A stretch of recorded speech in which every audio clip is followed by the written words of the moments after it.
Go over the machine instructions for a simple function. Inside of main, I'm going to create a variable 222. Then that variable is going to be passed into a function called edFun. Uh, that function is not going to do anything with that variable. Instead, it's going to create two variables itself, 55 and 11. It's going to add those together and return it. Then the return is going to get stored and we're going to print out. So we're going to go over exactly what would happen in machine code. So first we're going to look at the stack. The stack is set a bunch of slots. Each one of those slots holds specific values. We have different registers. Those registers can hold 64 bits of memory. In this case, we start our stack pointer, which is RSP, register stack pointer, at wherever our stack's going to start right now. Let's say that that's going to be FFFEE, and we're going to store that in RBP. When we do MOVQ RSP to RBP, we're going to get whatever's at RSP, and we're going to store it in RBP.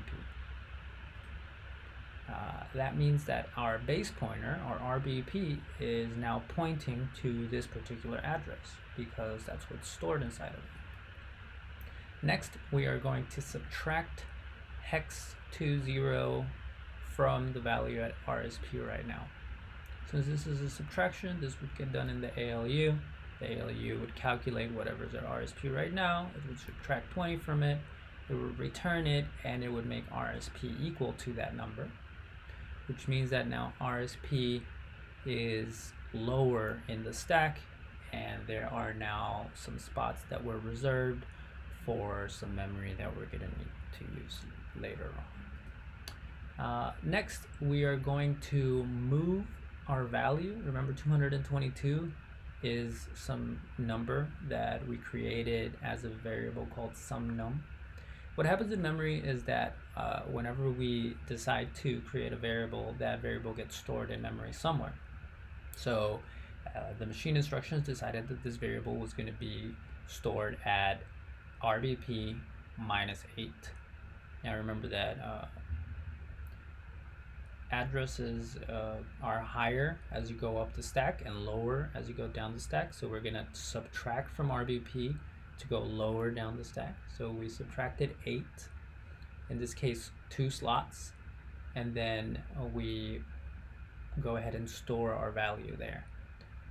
Something to consider is that each slot stores something underneath it. So RBP would store its value right under the arrow that we have pointing.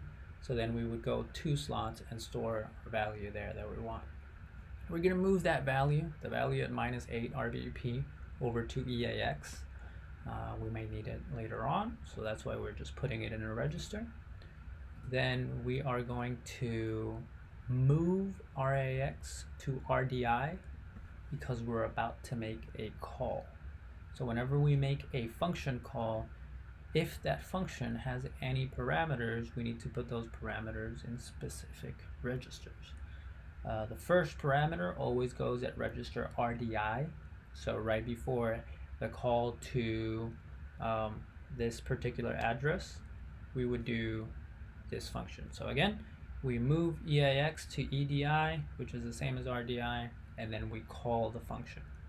We call whatever's at this particular address. What happens to be at this particular address? Well, edFun. So edFun gets called, and then edFun has its own things to do. So what edFun's going to do, it's going to prepare its own stack. So it's going to save the old stack.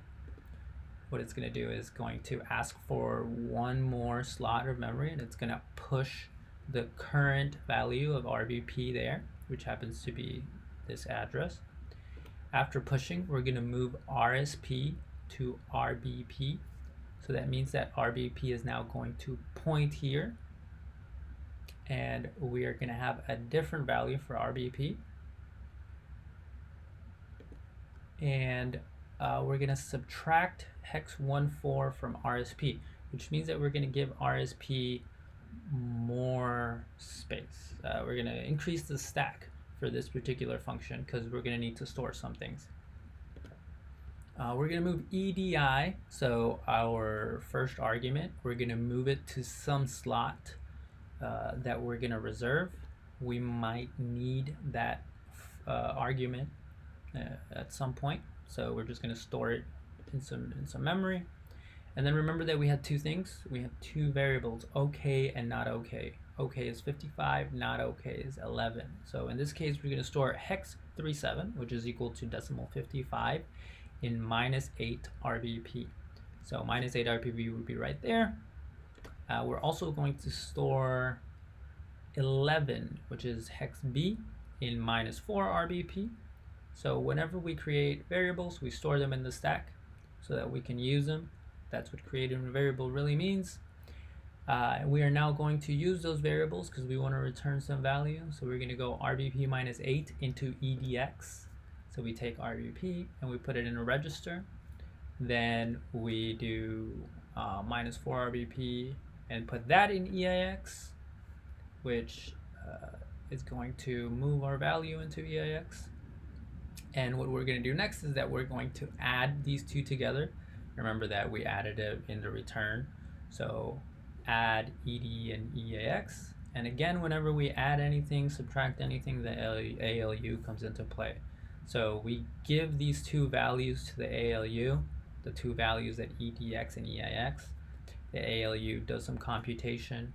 It comes back with hex 42, and then we're going to store that in the second argument to add, which happens to be EAX, and that goes right in there. Now we are ready to return from this function. So RAX always holds the return of any function. Before we return, we want to place the stack or the base pointer back where it was. So what we're going to do is we're going to pop it, which means we're going to take it off from where we had it in the stack and put it back in RBP. So we're going to pop RBP, which means that RBP is now going to equal to FFFEE. And now we are going to return from this function, having calculated exactly what we needed, and we are all done. So once we return from this function, we're going to return to this spot right here. The value in here is going to be RAX. That RAX is going to be placed in some spot in memory in the stack for main, and then we can go ahead and print that out. And this play between registers and primary memory is something that you need to understand pretty clearly, and which will help you with your problem set as well.